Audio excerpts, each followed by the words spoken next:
In today's lesson, we will talk about the thorax anatomy, which include your thoracic cage anatomy. When we say thorax means chest. It forms the upper part of the trunk of the body, and thorax is supported by a skeletal framework which is known as your thoracic cage. In this thoracic cage, there are vital organs present. Some of the vital organs are your lungs and heart. Lungs is the principal organ for respiration, and your heart support your circulation, which is both respiration and circulation is very important for life. Now, here is the diagram of a thoracic cage, right? Thoracic cage, you can see here, this is manubrium. The body of this here, the small part in front of the thoracic cage is your sternum. So I'm gonna highlight with the pen this part here.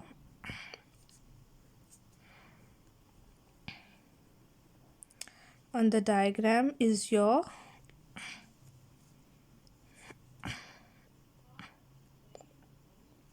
sternum, right? So this is the anterior part of the thoracic cage. Okay, when we are looking at anatomy, there are some of the important terms you should know, because we will be using a lot of them in the context when we are describing whether the structure is laying in front or whether the structure is laying at the back of the system, where all of the body structures are placed. So we use terms like anterior, posterior. Anterior mean in front or towards the front, and posterior mean towards the back. So if I say in this thoracic cage, sternum is anterior to the vertebra, so this means that it is in front of the vertebra, towards the front. And vertebra, this is the vertebral column, this is posterior to sternum, which means it is towards the back. Then another term is superior and inferior. Superior, you can say that xiphoid process, manubrium is superior to the xiphoid process, and then xiphoid process is inferior to the manubrium. So when superior mean towards the top or towards the head and then inferior mean away from the head. Another example of superior and inferior can be, superior is thorax is superior to abdomen, and then inferior, legs are inferior to the trunk. And then when we say anterior and posterior, navel is on the anterior side of the body and kidneys are at the posterior side to the intestine. So these are all your reference terms we will be using in anatomy. So we said that anterior thoracic cage, anteriorly you can see that there is a sternum. Sternum is divided into three parts. There is manubrium, which is your first part of sternum, then there is body of sternum, and then we have a xiphoid process. So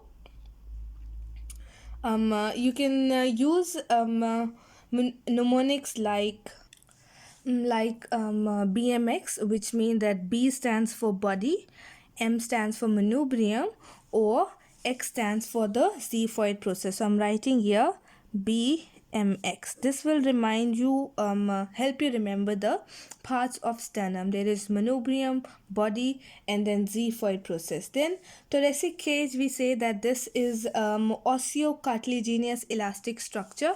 So here I'm writing here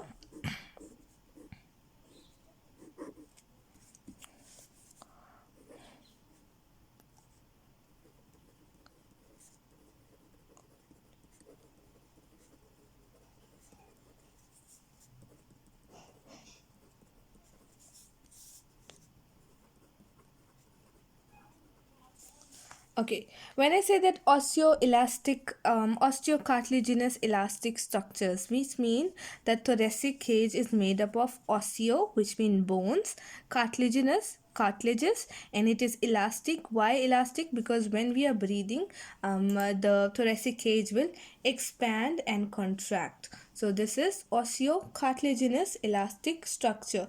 They can ask you a question like, please describe thoracic cage. So if you say that thoracic cage is your osteocartilaginous elastic structure, you are telling them three things: there is bones in the thoracic cage, there is cartilages, and it is elastic. Then why we say elastic structure? Because it will regulate the pressure of it will regulate the intrathoracic pressure. Intrathoracic mean the pressure in the thorax when we are breathing. Then formation, we were looking at the formation. So we said that anteriorly there is sternum present, then posteriorly this part here which goes all the way down here, this is your thoracic vertebra. Thoracic vertebra, there are 12 thoracic vertebrae, so with their intervertebral disc.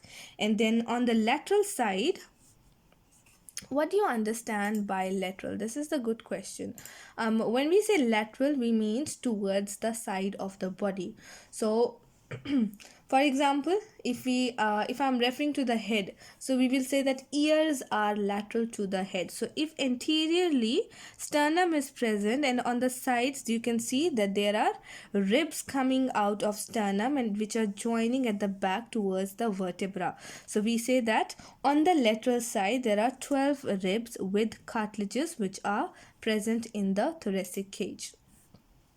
Now when we are writing, when we say that thoracic cage anatomy, they can ask you about the formation.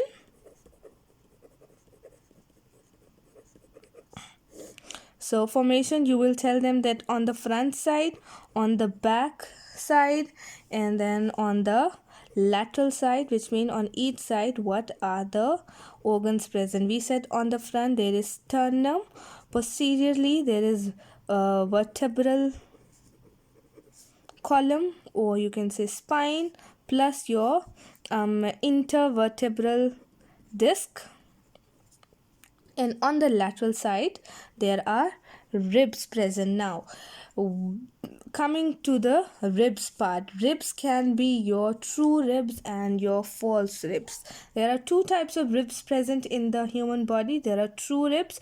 True ribs are also known as vertebrosternal ribs. Why? At the back they are connected with vertebra, in the front they are connected with sternum. So the name says vertebrosternal ribs. They are joined with vertebral column, and they articulate, the right word is articulate. They articulate with vertebra and your sternum. So there are two, one rib 1 till 7 is your true ribs, which is your vertebrosternal ribs. Then we have false rib. False ribs are from 8 to 12. False ribs can be further divided into two parts, which is your, we know that from 8 to 12 is your false rib, right? So this part here, rib number 11 and 12. Rib number 11 and 12, their anterior ends are free. So anterior ends free. They don't connect with sternum. This is very important thing to remember. So anterior part of the ribs are free. For the floating ribs, 11 and 12 are your floating ribs, and they are not connected with sternum, while your 8, 9, 10 they join with cartilages of the higher one cartilages. So 8, 9 and 10, you can see that rib number 8, 8, 9 and 10, they join on the higher cartilage. So this is your number 10, 11 and 12 are your floating ribs. But from 8 till 12 you call them false ribs, your vertebral ribs. Why vertebral ribs? Because they are only connected with vertebra. And then from 8, 9, 10 is connected with the higher cartilages, and then 11 and 12 anteriorly they are connected with, they are not connected. 11, 12 they don't connect with the sternum, so they are free ribs or floating ribs. Another part to remember when we are studying thoracic cage anatomy is the joints present in the thoracic cage anatomy. Joints are your costovertebral joint, costotransverse joint, manubriosternal joint, and chondrosternal joint. So let's write here. Joints, there is your costovertebral.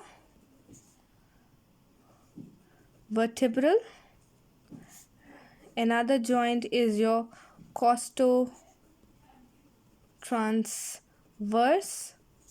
Another joint present is your manubriosternal joint, and last one is your chondrosternal joint. Costovertebral joint, these connect a rib, or especially the head of rib, to the vertebral column. So costovertebral will connect the ribs head to the vertebral column. Then another one is costotransverse joint. Costotransverse joint will join the tubercle of the rib with the transverse process of a thoracic vertebra. Then we have manubriosternal joint. This will connect your manubrium with the body of sternum. And then we have chondrosternal joint. This is also known as your sternocostal joint. It will connect the costal cartilages of a rib with sternum. So this was the introduction to your thoracic cage. We talk about that the skeleton of thorax is also known as thoracic cage. It is osteocartilaginous elastic in structure. Then we talk about the formation of the thoracic cage. Anterior side there is sternum, posterior side there is 12 thoracic vertebra and intervertebral disc. Laterally there is 12 pair of ribs with their cartilages.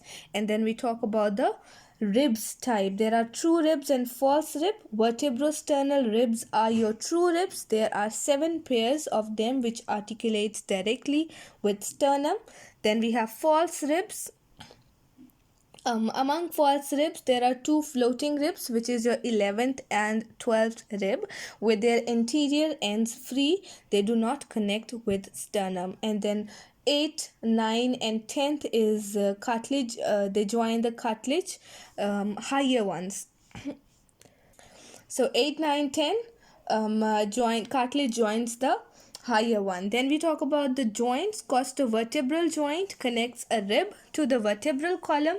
Costotransverse joint joins the tubercle of a rib with a transverse process of a thoracic vertebra. Then manubriosternal joint connects the manubrium with the body of sternum. And chondrosternal joint connects the also known as sternocostal joint. It connects the costal cartilage of a rib with sternum. So these are the 4 joints, formation and little bit introduction to the thoracic cage anatomy. In the next lesson we will discuss the bony landmarks found in the thoracic cage.